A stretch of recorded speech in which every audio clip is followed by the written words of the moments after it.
அகிலமெங்கும் உள்ள தமிழ் நேயர்கள் அனைவருக்கும் பரம்பரை ஜோதிடர் உங்கள் மனோ பாலாஜியின் அன்பான வணக்கம். கடகராசி நேயர்களுக்கு குரு பகவானும் செவ்வாய் பகவானும் இணையக்கூடிய காலகட்டத்தில் குருமங்கள யோகம் அப்படிங்கிற ஒரு நிலை உங்களுடைய ராசிக்கு 11ஆம் இடம் லாபஸ்தானத்தில் அமையப்போகுதுங்க. அதே நேரம் 11ஆம் இடங்கிறது என்னங்க, லாபம் தனம் எதிர்பார்க்கக்கூடிய ஒரு செல்வாக்க கொடுக்கக்கூடிய லாபஸ்தானம் தான் 11ஆம் இடம். அந்த ஸ்தானத்தில் அமரக்கூடிய செவ்வாய் பகவான் கிட்டத்தட்ட உங்களுடைய ராசிக்கு 10ஆம் அதிபதி. 10ஆம் அதிபதிங்கிறது தொழில் ஸ்தானாதிபதி. தொழில் ஸ்தானாதிபதி அதாவது 11ஆம் இடம் லாபஸ்தானத்தில் அமர்ந்து அற்புதமான ஒரு காலகட்டம், நல்ல யோகம். அதே சமயம் அந்த குரு பகவான் உங்களுடைய கடக ராசிக்கு பாக்யாதிபதி. பாக்யாதிபதி லாபஸ்தானத்தில், அதாவது பாக்யாதிபதியும் தொழில் ஸ்தானாதிபதியும் கர்மஸ்தானாதிபதியும் 10ஆம் அதிபதியும் வந்து இந்த 11ஆம் இடம் லாபஸ்தானத்தில் ஒரு யோகம் பெற்று, என்ன யோகம், குருமங்கள யோகம், அற்புதமான காலம்.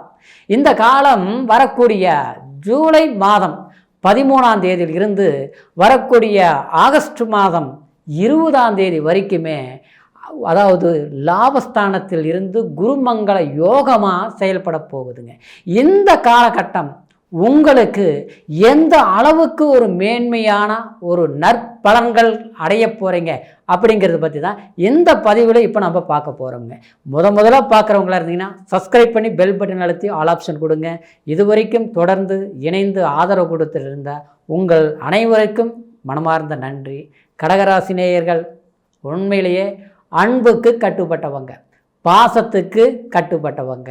குறிப்பாக சொல்ல போனோம்னா குடும்பத்துக்காக ரொம்ப உழைப்பீங்க. அதே நேரத்தில் நீங்கள் இருக்கிற இடம் தெரியாமல், எப்படி சொல்லணும்னா தேவையில்லாத வம்புக்கும் போக மாட்டீங்க. அடுத்தவங்க ஒரு தப்பாக ஒரு வார்த்தையை சொல்லிட்டா கூட அவங்கக்கிட்ட நின்று பேச மாட்டீங்க. தான் உண்டு தன் வேலை உண்டுன்னு இருக்கக்கூடிய ராசி தான் கடகராசி நேயர்கள். சந்தர்ப்பத்துக்கு தகுந்த மாதிரி அட்ஜஸ்ட் பண்ணிக்குவீங்க. ஒரு இடத்துல நமக்கு கஷ்டமாக ஒரு வேலையே இருக்குதுன்னா அது இஷ்டப்பட்டு செய்வீங்க, புரிஞ்சு நடந்துக்குவீங்க. அந்த நிலையில் இருக்கக்கூடிய உங்களுடைய ராசியில் தான் குரு பகவான் உச்சமடைகிறார் ஆச்சுங்களா. அதே நேரத்தில் சந்திரனும் உங்களுடைய ராசியில் தான் ஆட்சி. அப்போது உங்களுடைய அமைப்பு எப்படின்னா எல்லாருக்கும் நல்லவர், எல்லாரையும் உருவாக்கக்கூடிய ஒரு நிலை. மருத்துவத்துறை, அதே நேரத்தில் தூர பிரயாணங்கள் செய்து வெளிநாடு சம்மந்தப்பட்ட அயல்நாட்டு வாழ்க்கை வாழ்க்கக்கூடியவங்க எல்லாமே இந்த கடகராசி நேயர்களுக்கு அவங்களுக்கு தனி பெரும் சிறப்பான ஒரு அமைப்பு உண்டு. ஆனால் இருந்தாலும் கடந்த காலங்கள் உங்களுக்கு பெரும் விதமான சோதனை காலங்களாக நீங்கள் அனுபவிச்சிங்க. ஏன்னா ஒரு விதத்தில் கண்டகச்சனி 2.5 வருஷம், இப்போ பார்த்தா 1 வருஷத்துல இருந்து, அதாவது அஷ்டமச்சனி. அப்போது இந்த 3.5 வருஷ காலமே எப்படி இருக்குதுங்க அப்படின்னு பார்த்தோம்னா, கல்யாணம் பண்ணி பிரம்மச்சாரி, கடன் வாங்கி பட்டினி அப்படிம்பாங்க. அந்த மாதிரி சிலருக்கு கல்யாணமே பண்ண முடியல, சிலருக்கு கல்யாணம் பண்ணி குடும்பத்தில் பிரச்சனை அப்படிங்கிற ஒரு சூழ்நிலைகள் இருக்கும். எல்லாமே கல்யாணம் பண்ணி குழந்தையெல்லாம் பிறந்துருச்சுங்க, நான் நல்லா இருக்கிறேங்க அப்படின்னாலும் கடைசியில் பார்த்தா பொருளாதாரத்தில் நெருக்கடி. ஆக மொத்தத்தில் எதையே செய்யலாம், எதையே செய்யக்கூடாது, எதிர்பார்க்கறது எல்லாமே தாமதமாகுது, தடைகள் வருது, வரவு வருது, எந்த பக்கம் போகுதுன்னு தெரியல, வரவுக்கு மிஞ்சிய செலவுகள் அப்படிங்கிற ஒரு நிலை கடகராசி நேயர்கள் அனுபவிச்சுட்டு தான் இருக்கிறீங்க.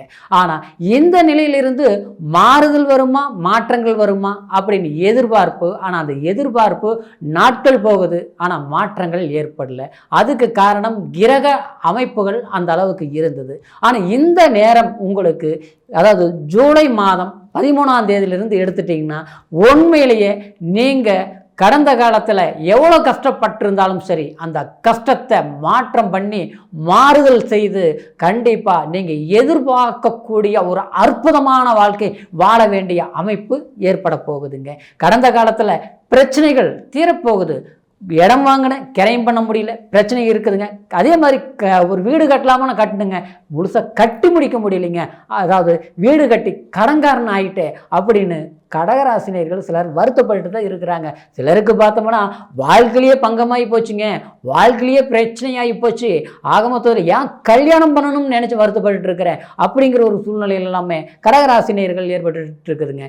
ஆக மொத்தத்தில் இந்த மாற்றங்கள் உங்களுக்கு இந்த நேரத்தில் உங்களுடைய பாக்கியாதிபதி குரு பகவானை பொறுத்த வரைக்கும், அதாவது தனக்காரகனும் குரு பகவான் தான், புத்திரக்காரகனும் குரு பகவான் தான். அதே மாதிரி ஒரு தொழில் சார்ந்த விஷயங்கள், அதாவது ஒரு நல்ல பணம் புழக்காட்டம் செய்யக்கூடிய ஒரு ஃபைனான்ஸு, அடுத்தது ஒரு பேங்க் சம்மந்தப்பட்ட ஒரு துறையில் வேலை செய்யக்கூடியவங்களுக்கு கண்டிப்பாக இந்த குரு பகவான் அந்த மாதிரி துறையில் வேலைகள் செய்து வேலையில் நமக்கு பிரச்சனையாக இருக்குது, வேலையில் ஒரு மன அழுத்தம் கொடுக்குறாங்க, நாம் சரியாக தான் வேலை செய்கிறோம், நமக்கு சரியான முறையில் அமைய மாட்டேங்குது அப்படிங்கிறவங்களுக்கு கண்டிப்பாக இந்த ஜூலை மாதம் 13ஆம் தேதியில் இருந்து வேலையில் இருக்கக்கூடிய சில சிரமங்கள் கண்டிப்பாக உங்களுக்கு தீரும்.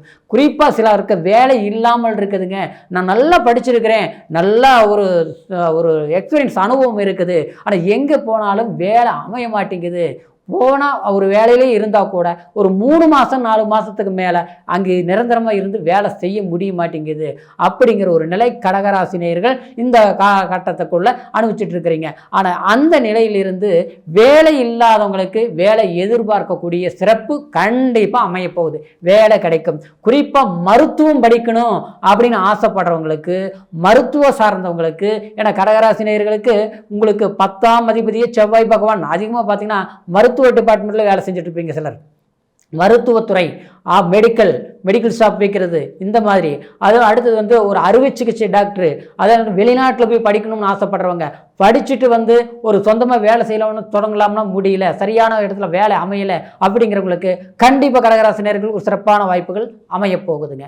அடுத்தது பார்த்தோம்னா கல்வி படிச்சுட்டு இருக்கிறவங்களுக்கு ரொம்ப டல்லாக இருக்குது, சரியான மார்க் கிடைக்கல, நல்ல காலேஜ் கிடைக்குமா அப்படின்னு சிலர் எதிர்பார்த்துட்டு இருப்பீங்க. ஆனால் கண்டிப்பாக அற்புதமான ஒரு நல்ல காலேஜ் சேர்ந்த பிறகு அருமையான படிப்பு நல்லா இருந்தது. ஐயோ ஆரம்பத்துலலாம் பயமாக இருந்தது, இப்போ பார்த்தா பயமெல்லாம் போயிடுச்சு, நல்லா படிச்சுட்டு இருக்கிறேன், நான் எதிர்காலத்து மேலே எனக்கு அற்புதமான நம்பிக்கை இருக்குது அப்படின்னு சொல்லக்கூடிய அளவுக்கு இந்த குருமங்கள யோகம் கடகராசினியருக்கு கண்டிப்பாக வேலை செய்ய போகுதுங்க. அதே நேரத்தில் பூர்வீக சொத்து, பூர்வீக பிரச்சனை, ஏன்னா செவ்வாய்ங்கிறது பூமிக்காரன் கூட சொல்லலாங்க. ஆனால் அந்த பூமிக்காரனாகப்பட்டது பூர்வீக சொத்துல பிரச்சனை இருக்குதுங்க. பூர்வீகத்தில் ஒரு சொத்து இருக்குது, அது சரி கலார் பண்ண முடிய மாட்டேங்குது, அதில் ஒரு பிரச்சனைகள் இருக்குது, அதாவது அக்கம் பக்கத்துலேயும் நமக்கு தேவையில்லாத சில வெள்ளங்கங்கள் உருவாகிட்டு இருக்குது, சட்ட சிக்கல் வரைக்கும் போயிடுச்சுங்க அப்படிங்கிறவங்களுக்கு கண்டிப்பாக சுகமான முறையில் அதாவது எல்லாமே பேச்சுவார்த்தை மூலியத்திலேயே பிரச்சனைகள் முடிக்கக்கூடிய ஒரு நேரமாக அமையப்போகுது. அப்போது நம்ம இந்த நேரத்தில் அதை முயற்சி எடுக்கணும், பேச ஆரம்பிக்கணும், போக ஆரம்பிக்கணும், என்ன பிரச்சனையோ யாருக்கிட்ட பேசணுமோ அந்த இடத்துல போய் தைரியமாக நின்று பேசக்கூடிய வல்லமை கடகராசினியர்களுக்கு ஏற்பட போகுதுங்க. குறிப்பாக சொல்ல போனோம்னா சகோதரன் சகோதரி சம்மந்தப்பட்ட ரீதியில் கூட சில பிரச்சனைகள் வந்திருக்கும், மனச்சங்கடங்கள் ஏற்பட்டிருக்கும். ஆனால் அதுக்கு எல்லாமே ஒரு தீர்வு கிடைக்கக்கூடிய ஒரு வாய்ப்புகளாக இருக்கும். கடகராசினியர்கள் பொறுத்த வரைக்கும் அன்புக்கு கட்டுப்பட்டவங்க தான். என்னென்னா நாம் சம்பாரித்து நாம் கஷ்டப்பட்டு எல்லாமே சிறுக பாடுபட்டு கெட்டவங்கிட்ட நம்பி ஏமாறக்கூடிய ஒரு வாய்ப்புகள் எல்லாமே கடந்த காலத்தில் அனுப்பிச்சிட்டிங்க. யார் நல்லவங்கன்னு நம்புனீங்களோ, யாரை நம்பி நீங்கள் எல்லாமே கொடுத்தீங்களோ எல்லாமே ஏமாற்றங்கள், எல்லாமே அடைஞ்ச காலம் எல்லாமே முடிஞ்சது. ஆனால் அவங்களுக்கு முன்னால் உங்களுடைய பணம், உங்களுடைய சொத்து, உங்களுக்கு தேவையான சில வாய்ப்புகள் கண்டிப்பாக இந்த குருமங்கள யோகமான இந்த காலகட்டத்தில் ஏற்பட போகுது, அமைய போகுது. ஏன்னா உங்களுடைய ராசிக்கு ஒரு தைரியம், ஒரு வீரியம், ஒரு வெற்றிங்கிற ஸ்தானத்தை 3ஆம் இடத்தை 5ஆம் பார்வையாக பார்க்கறது உங்களுக்கு தைரியத்தை கொடுக்கும், ஒரு வல்லமை கிடைக்கும். அதே மாதிரி 7ஆம் இடத்தையும் குருமங்கள யோகம் பார்க்குது, கலஸ்தர ஸ்தானத்தை பார்க்குது, நட்பு வட்டாரங்கள் மேன்மை கொடுக்கும். ஒரு வெளிநாடு போகணும், வெளியூர் போகணும், புதிய தொழில் ஆரம்பிக்கணும் அப்படிங்கிற ஒரு வளர்ச்சி கொடுக்கும். கடன் பிரச்சனைகள் இருக்குது, கடன் தொல்லைகள் இருக்குது, இதில் நான் சமாளிக்கிறதுக்கு ஏதாவது ஒரு வாய்ப்புகள் அமையுமா அப்படின்னா 3வது மனுஷனோட தொடர்புனால கண்டிப்பாக ஒரு நன்மைகள் ஏற்படக்கூடிய ஒரு காலகட்டமாக இருப்பதனால முயற்சிகள் பண்ணுங்க, வளர்ச்சி நிச்சயம் அப்படிங்கிற ஒரு நிலை கடகராசி நேயர்களுக்கு நிச்சயமாக உண்டு. இப்போ நான் சொன்ன பலன்கள் அனைத்துங்க கோச்சார பலன் உங்களுடைய ராசியை வச்சு சொன்ன பலன்கள். இருந்தாலும் உங்களுடைய பிறப்பு ஜனன ஜாதகத்தை ஒரு முறை பார்த்துக்குங்க. உங்களுடைய ஜாதகத்தை எங்கிட்ட பார்க்கணும்னு விரும்புனீங்கன்னா கீழே இருக்கிற நம்பருக்கு ஃபோன் பண்ணி உங்களுடைய பிறந்த தேதியோ பிறந்த நேரம் பிறந்த ஊர் இது மூணையும் தெரியப்படுத்தினீங்கன்னா முழுமையான பலன்களை அருமையான முறையில் உங்களுக்கு கணிச்சு சொல்லி எதிர்காலத்துக்கு எதை செய்யலாம் எதை செய்யக்கூடாது அப்படிங்கிற ஒரு முழுமையான பலன்களை கண்டிப்பாக நீங்கள் தெரிஞ்சுக்கலாங்க. இதே காணொளி இன்னொரு முறை உங்களை சந்திக்கிற வரைக்கும், மீண்டும் அடுத்த பதிவில் சந்திக்கிற வரைக்கும் நன்றி, வணக்கம்.